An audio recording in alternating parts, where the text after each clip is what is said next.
el libro más leído por todas las generaciones, la luz que alumbra tu camino, el alimento que fortalece tu espíritu. Narrado por Wendy Necio Sub. La Biblia en 365 días. Un libro sagrado abierto en mis manos, 365 leyendo, buscando tus planos hacia un futuro lleno de paz.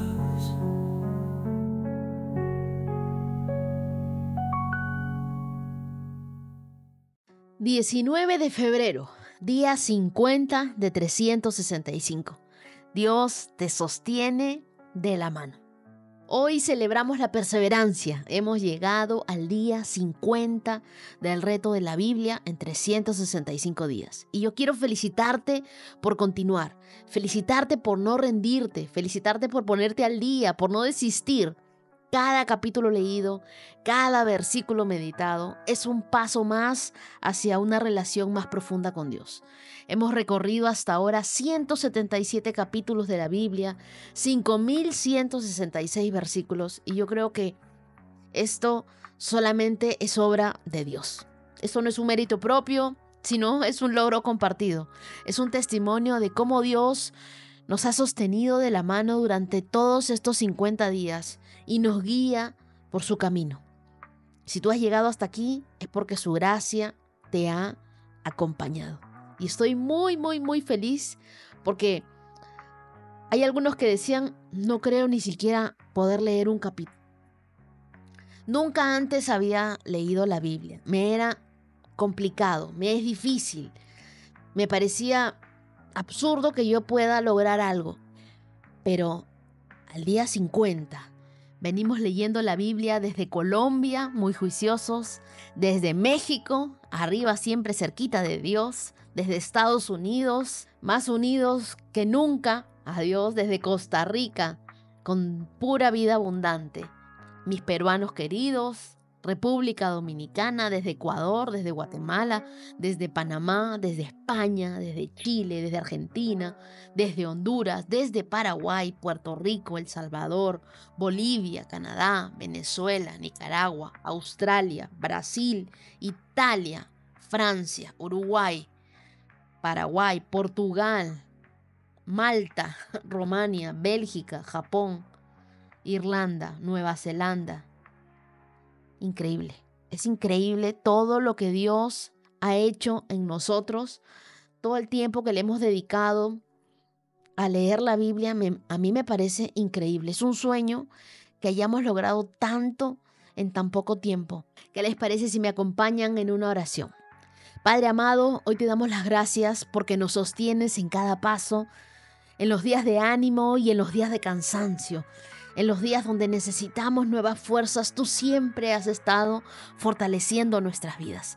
Ayúdanos a seguir firmes, ayúdanos a seguir leyendo tu palabra, orando tu palabra, cerca de ti. Ayúdanos a ser seguidores comprometidos con este sueño.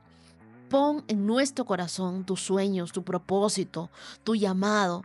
Pon en nuestras vidas de tu paz, llena nuestro corazón de pasión por tu palabra y danos entendimiento para vivir conforme a tu voluntad.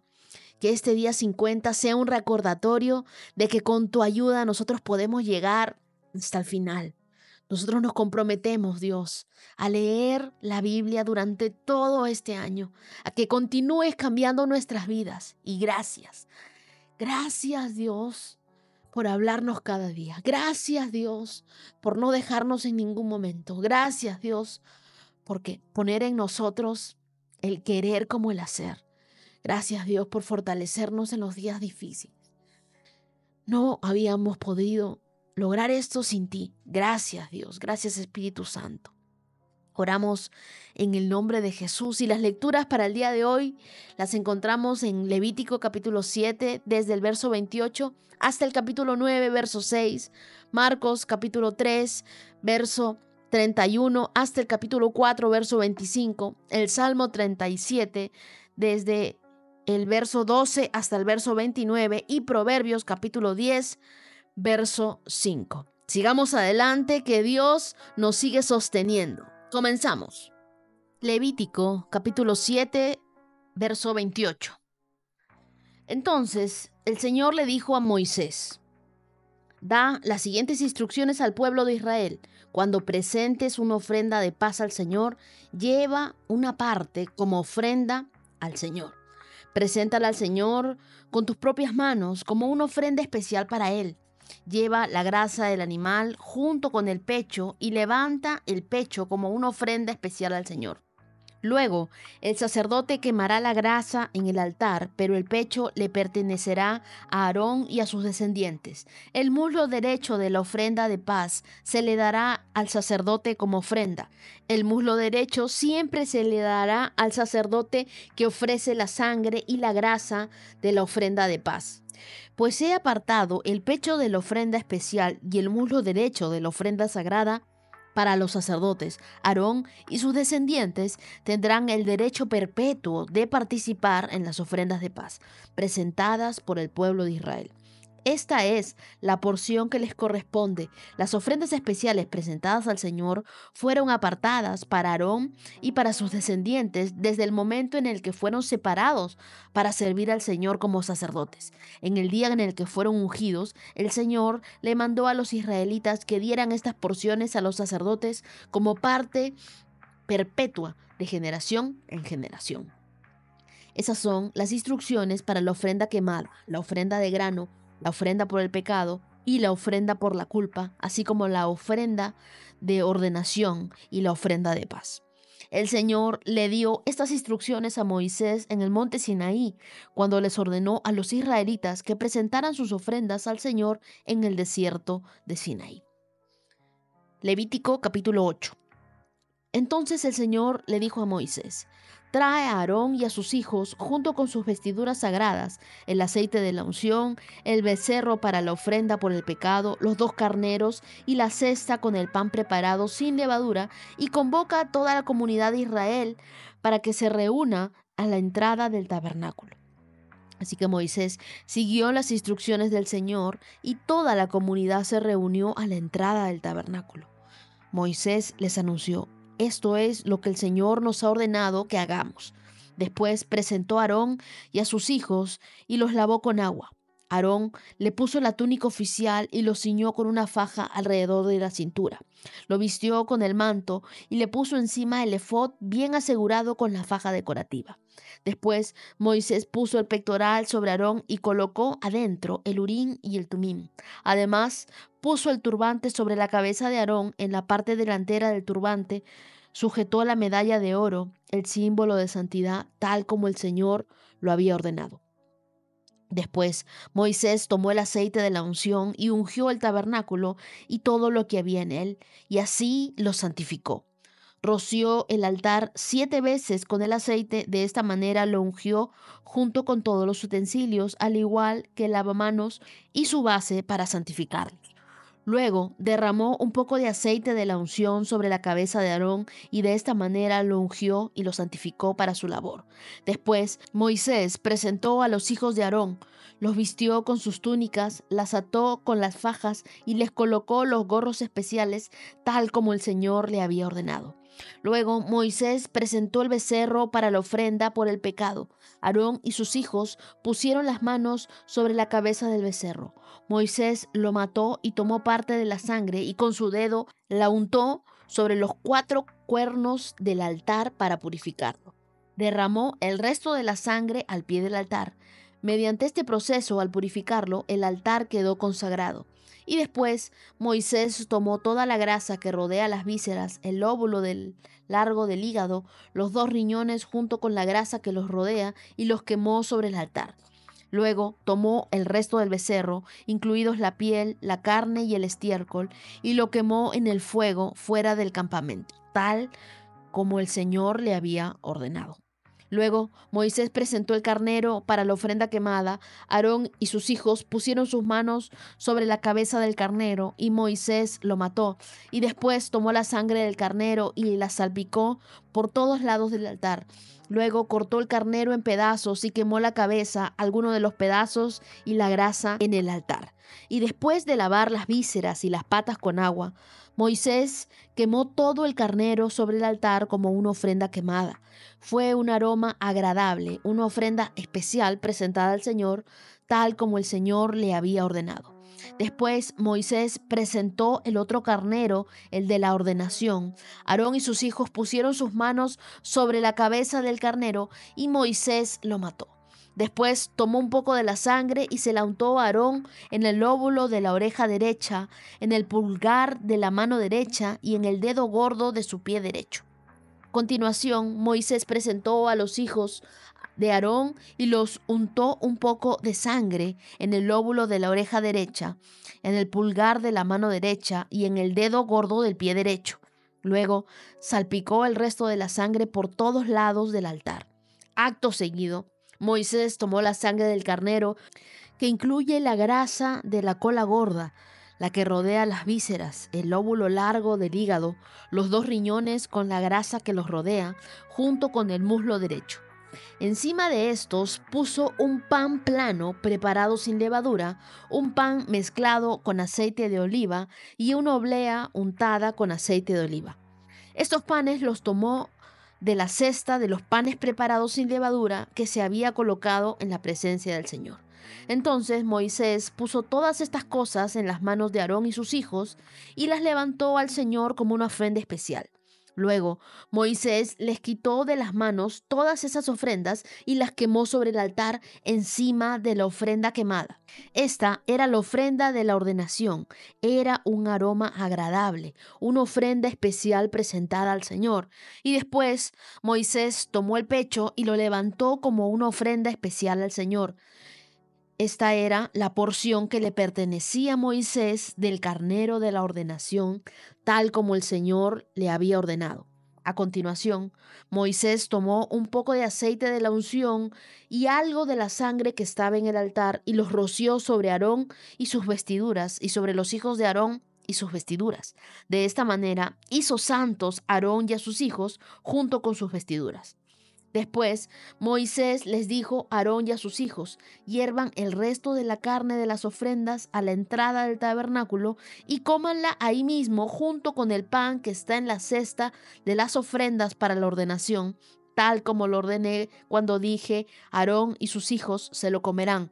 Quemen todo lo sobrante de la carne y del pan. No salgan de la entrada del tabernáculo durante 7 días, porque hasta entonces habrá terminado la ceremonia de la ordenación. Todo lo que hemos hecho hoy fue ordenado por el Señor con el fin de purificarlos y de hacerlos justos ante Él. Ahora, permanezcan a la entrada del tabernáculo día y noche durante 7 días y hagan todo lo que el Señor exige. Si no lo hacen, morirán, porque esto es lo que el Señor ha ordenado. Entonces Aarón y sus hijos hicieron todo lo que el Señor había ordenado por medio de Moisés. Levítico 9.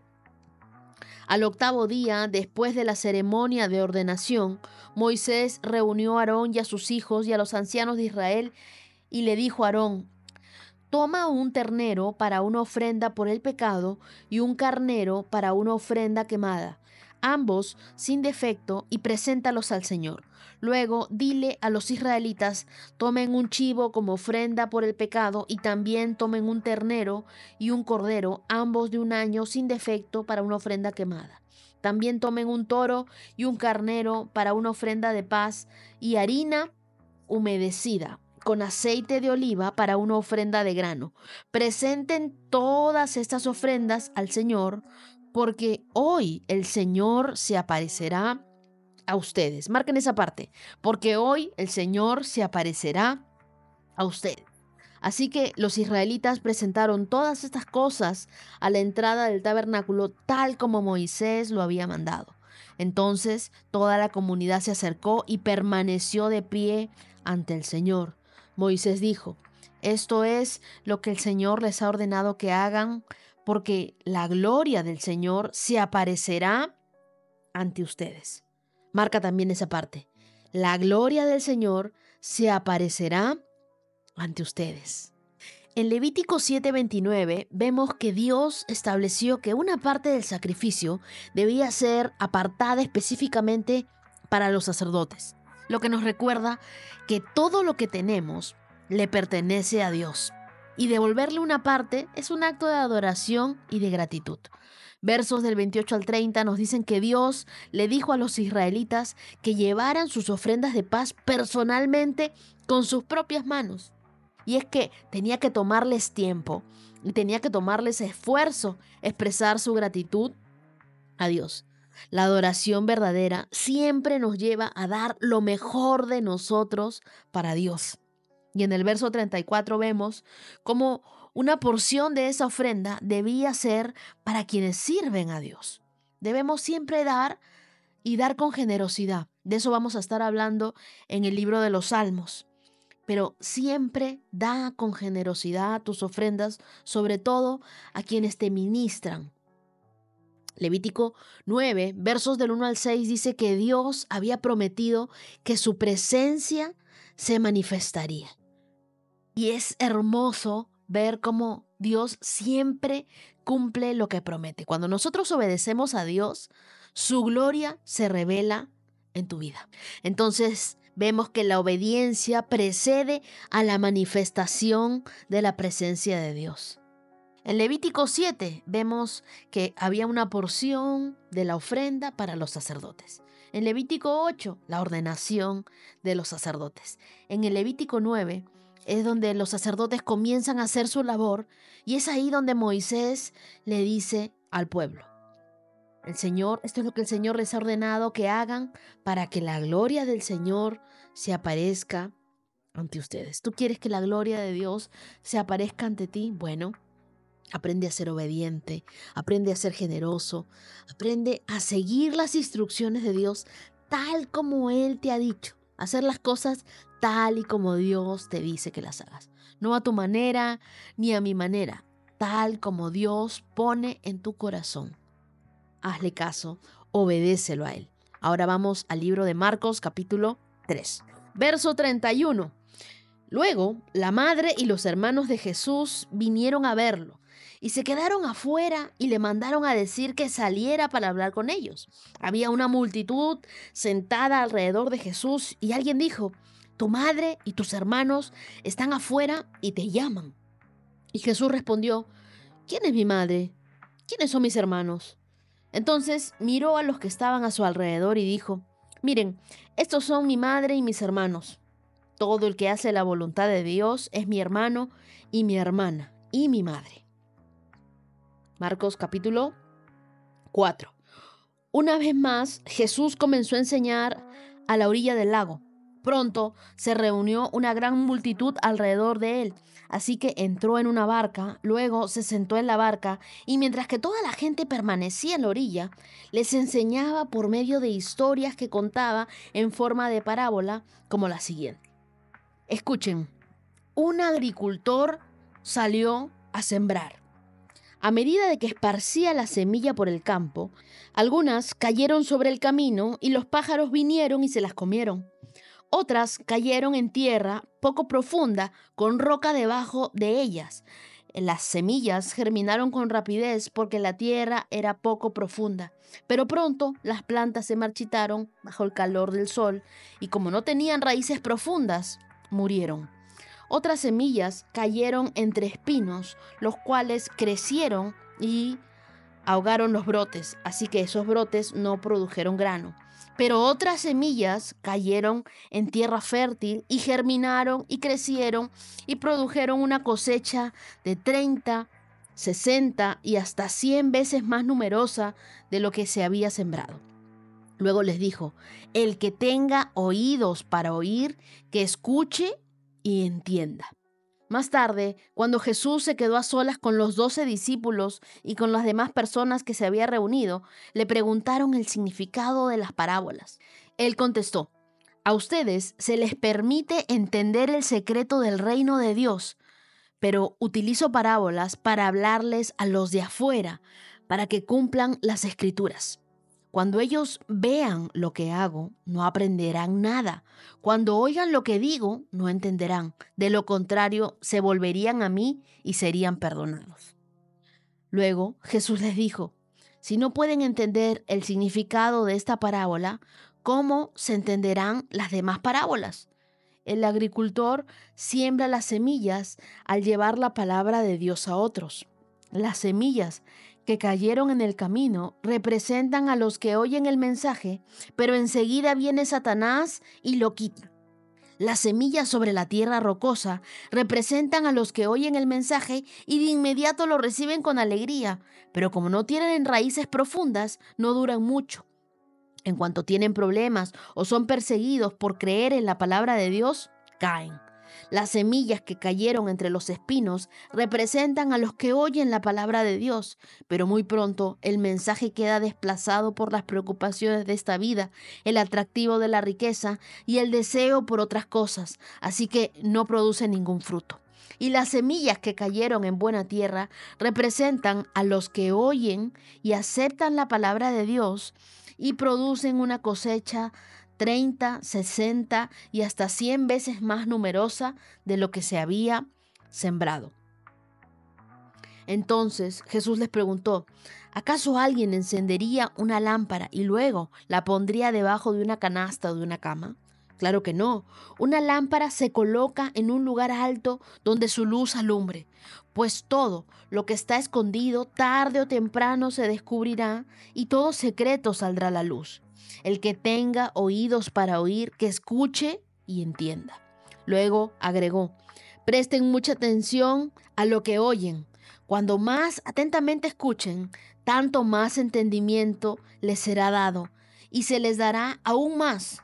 A los que escuchan mis enseñanzas se les dará más entendimiento, pero a los que no escuchan se les quitará aún lo poco que entiendan.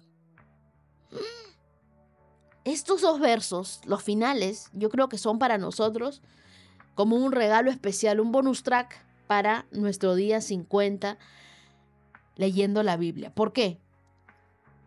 Mira lo interesante de lo que Jesús dice.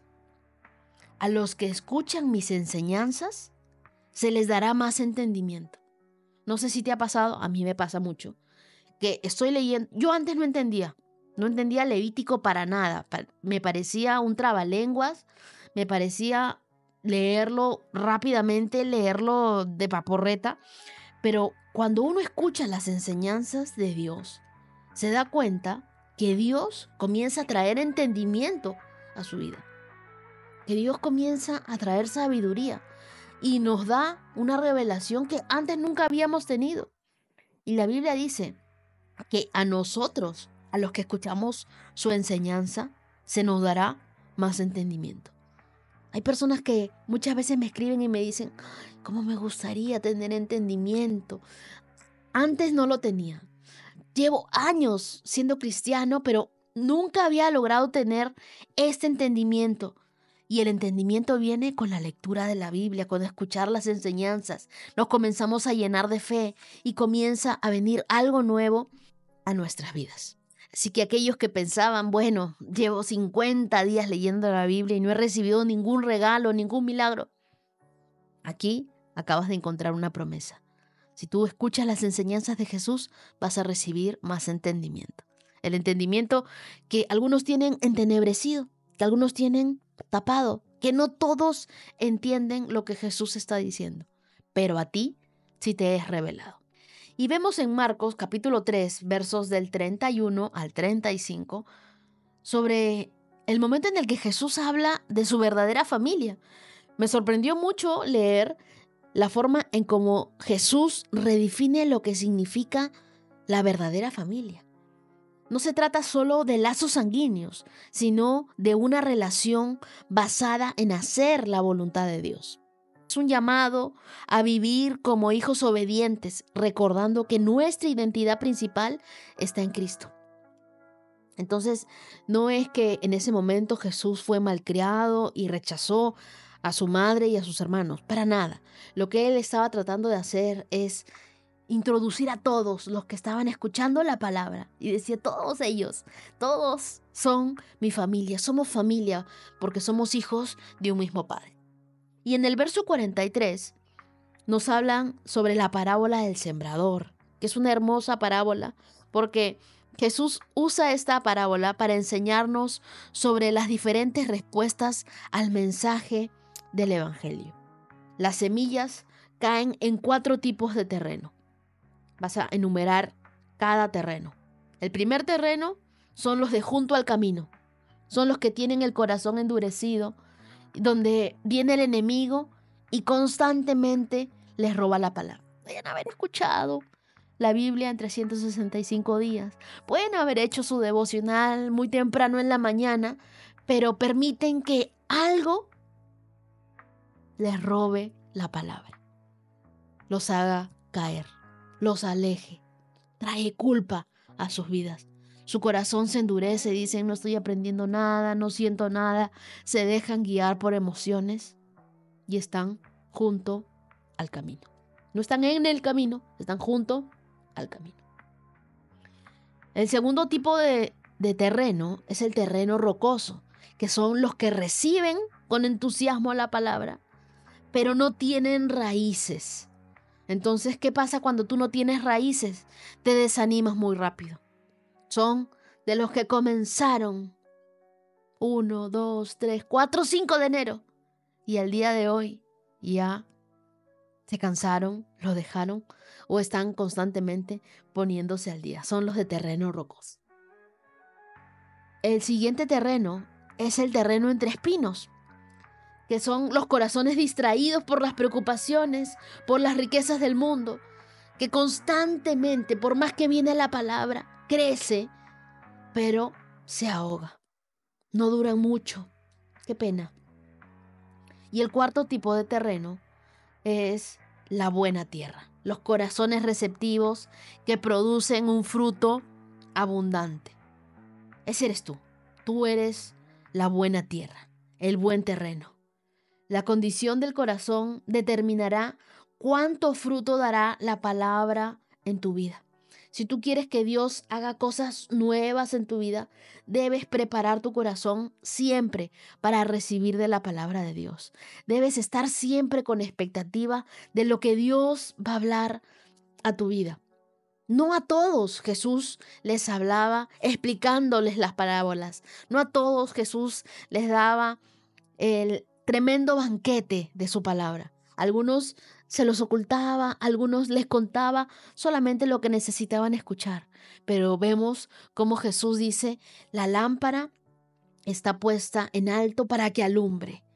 Y Él quiere que esa luz de la palabra de Dios alumbre tu vida y que tú tengas, a medida de que más te acercas a Dios, tengas el entendimiento, tengas la sabiduría y puedas llevar a muchas más personas al conocimiento de Dios.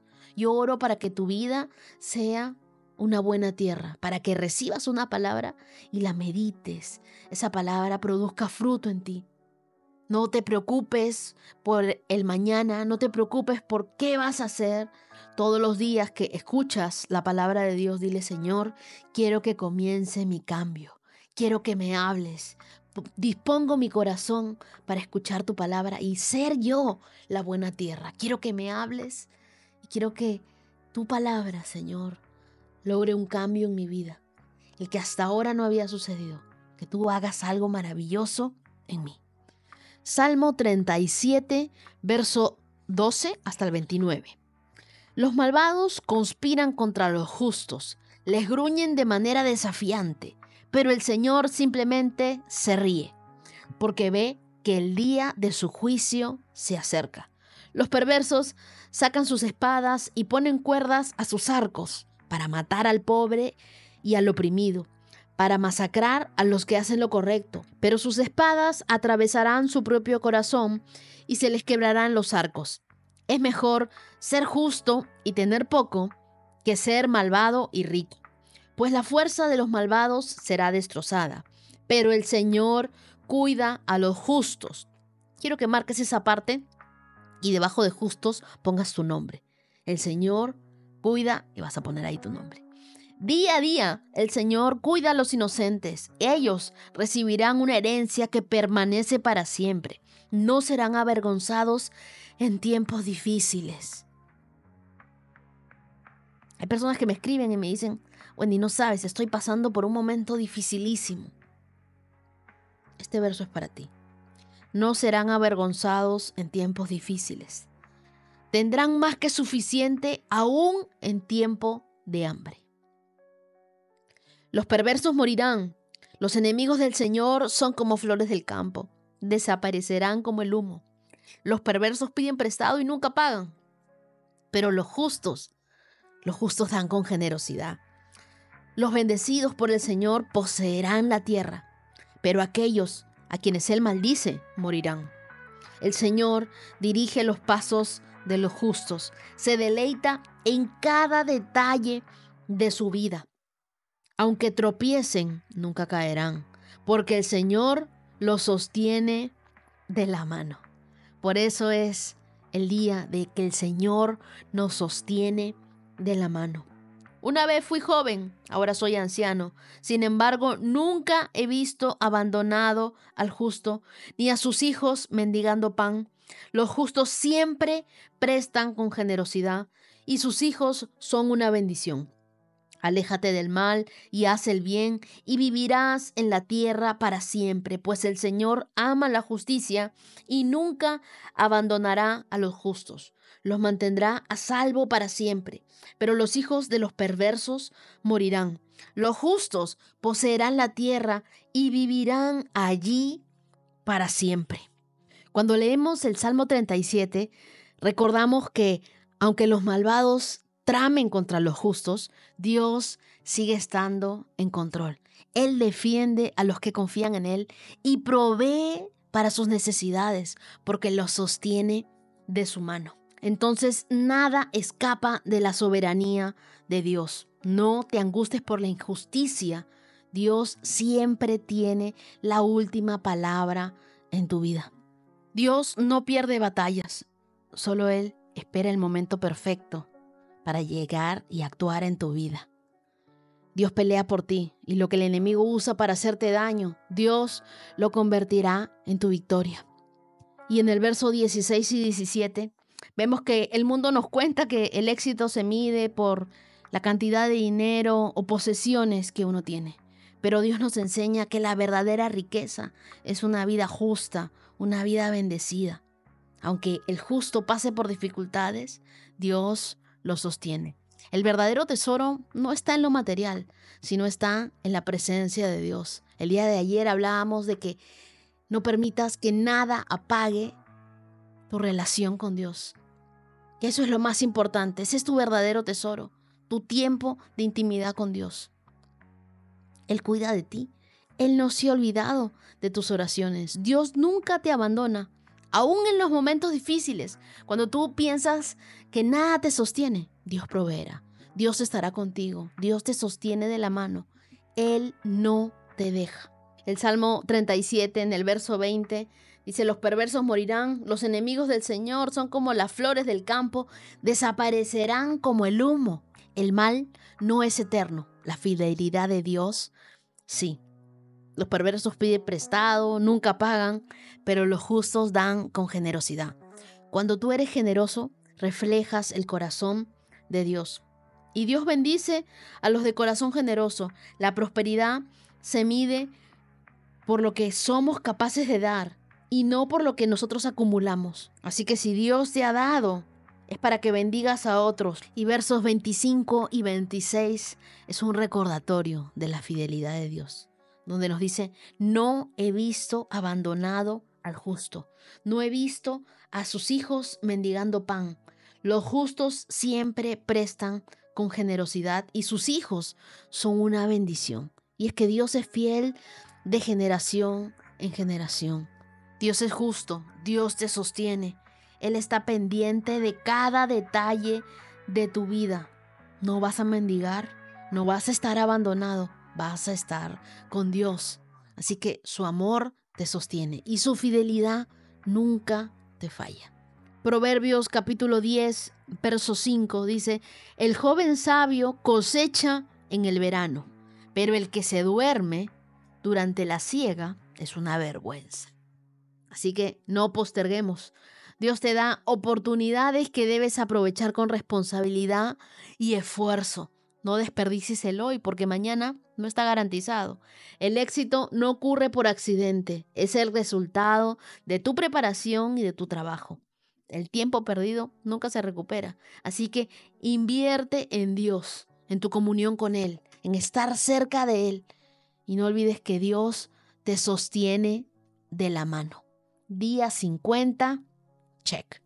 Y antes de terminar este episodio, quiero tomar un momento para enviar un saludo especial y mi gratitud a personas increíbles que hacen parte de esta hermosa comunidad. A Betty Kanashiro Nakamatsu, una amiga muy querida con la que tuve el privilegio de trabajar por muchos años. Bendigo tu vida, amiga. Gracias por escucharme. A Delvis Díaz de Venezuela, a Natalie Aguilera de la Cruz en Trujillo y a la familia Ramos desde Chicago, un abrazo enorme hasta donde estén. A Luna Saraí Usma, Antonio Urbina y Karina Anaya desde El Salvador. Mi cariño con ustedes. A William Parra desde Bolivia y Hugo Tellería. Gracias por escuchar y ser parte de este camino juntos.